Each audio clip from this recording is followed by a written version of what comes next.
Well, true to form, December delivered another Santa rally, the ASX 200 up above 4%, led by the banks up another 5%. So certainly think that post the Trump rally and into the December rally, we may see a little bit more of a continuation, but just ahead of the Trump inauguration on the 20th of January, we certainly see some risk there that there might be a bit of profit taking, particularly as normal volumes return in the new year. The market's trading about 16.5 times, which is about 2.5 times above, or 2.5 points above the long run average. So certainly think there is some risk of a little bit of consolidation just in the new year, at the start of the new year, but certainly for the rest of 2017, particularly if this rotation continues to be maintained and we do start to see a bit more inflation and improvement in earnings, particularly against a stabilising commodity backdrop, then we certainly think it sets up 2017 as another good year for equity markets.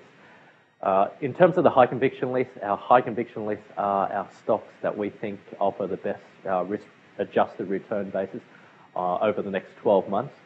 We have made 3 changes this month. The research team has decided to add South32 into the list. Remember, that's a spin-off from BHP with a different suite of assets, but in an environment where we're likely to see improved inflation expectations, stability in commodity prices, companies particularly leveraged to resources that have very strong balance sheets with capacity to grow either organically or inorganically through acquisitions are certainly well placed at this point of the cycle, and certainly think South32 with very strong free cash flow yield of about 11%, really good management team, certainly well placed to capitalise on the cycle, particularly if it turns as we expect in 2017. We have removed 2 stocks from the list, from the ASX 100 list. We've removed Sydney Airport's. Federal government came out with their notice of intention last week. Just see some concerns there with the tight time frame for Sydney Airport to get back with the recommendation, as well as the requirement for taking on additional the full risk of the project.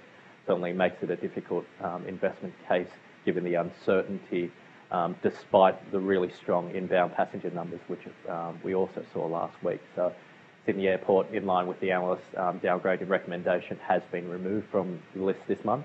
Secondly, we've also removed Bellamy's, just given its recent market update. Obviously, the Singles Day sales number out of China didn't meet management expectations, and certainly see some regulatory challenges ahead for Bellamy's. We have removed it off the list for now, just given the uncertainty in the outlook moving forward for that stock. They're our updated high conviction list. Please speak to your advisor for a copy of that note. But also, please refer to our analyst video below, in the link below, for a talk around South32 and why it's made the list this month. Thank you very much for your time.